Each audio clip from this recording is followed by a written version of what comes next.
Hi, everybody. Today I'm going to be talking about Major League from 1989. It's a comedy sports movie. You can find it on Amazon Prime and on YouTube. It's about an hour and 47 minutes long. It stars Tom Berenger, Charlie Sheen, and Corbin Burnson. Uh, I'll just Let's talk about the budget real quick. It was made for $11 million and it made just over $49 million. All right.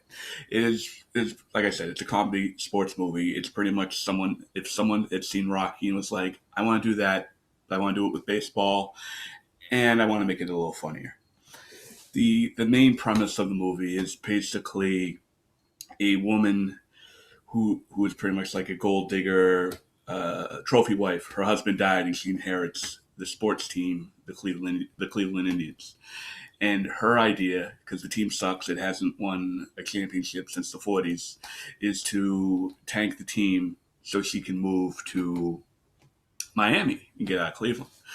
I remember seeing this movie as a kid and thinking she was like this big villain, and how could you do that, and blah, blah, blah, because that was the narrative of the movie.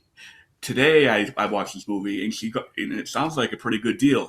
She would get out of Cleveland, get to move to Miami. They're going to build her a new stadium. They're going to pay for her mansion. They're going to pay for her country club fees. This sounds like a good deal. This is the deal I would have made. I would have tanked the team myself. But yeah, so that was just my thought on that one particular character. I had a few others that kind of stood out to me. One being Tom Berenger's character. He ha- he has a love interest through most of the movie, Rene Russo. I guess she was like his ex girlfriend or whatever, and he spends most of the movie chasing around trying to get back with her. And his 1989 attempts at like romance were very creepy. Like he follows her around in his car twice. He just walks into her apartment twice without announcing himself. It's all very, very stalkerish, very creepy. It doesn't. That particular part doesn't really hold up too well in this day and age. But whatever. Another thing I noticed about the movie is Dennis Haysbert was in it. I did not remember Dennis Haysbert being in it. Dennis Haysbert being President Palmer from 24. I remember this character. I just didn't remember him being in this movie playing that character. That he did a great job. He did a great accent. He was built like a brick house. It didn't look anything like President Palmer, and I just didn't remember him anything. The Charlie Sheen. I want to talk about the Charlie Sheen character. This is a mixed review of Charlie Sheen's character, because Charlie Sheen's character, which was Ricky Vaughn, and uh, he was recruited out of jail to be on this bum team, and for some reason they just started calling him Wild Thing. Maybe because he was out of jail and he was considered the Wild Thing. But for me, it kind of just came out of nowhere, and it felt like they just wanted to shoehorn the song Wild Thing into the end of the movie.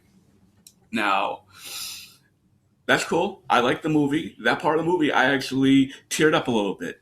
As the older I get, stupid things like it make me emotional, and that did make me emotional. It was just like it felt kind of shoehorned. It felt like they kind of called him Wild Thing out of nowhere. They kind of played the song out of nowhere. I enjoyed the part. I liked the song. I like I said, it made me cry. Like I have mixed feelings about criticizing this part, but like it did feel kind of out of nowhere. But whatever.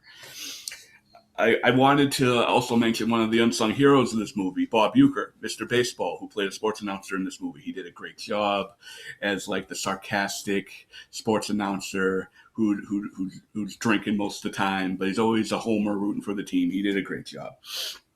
For me, the ending was kind of meh, just because it was just they won the they didn't win the World Series. They I think they won the game to get into the World Series.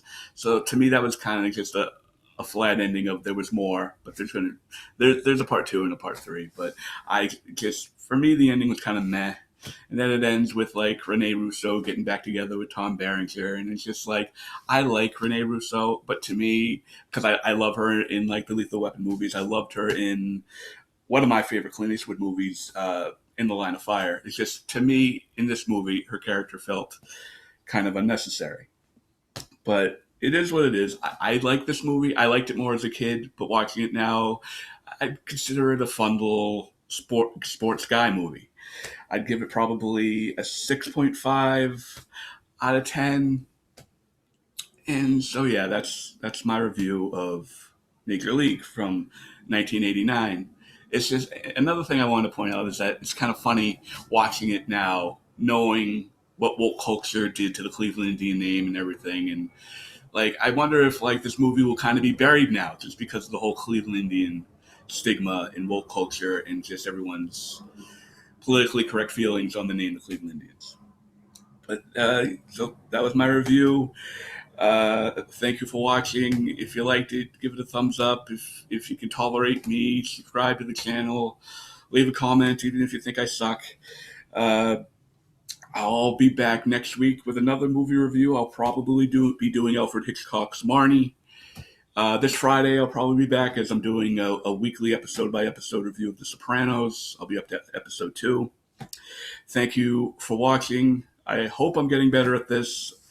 It's trial and error. Thanks for watching. See you next time.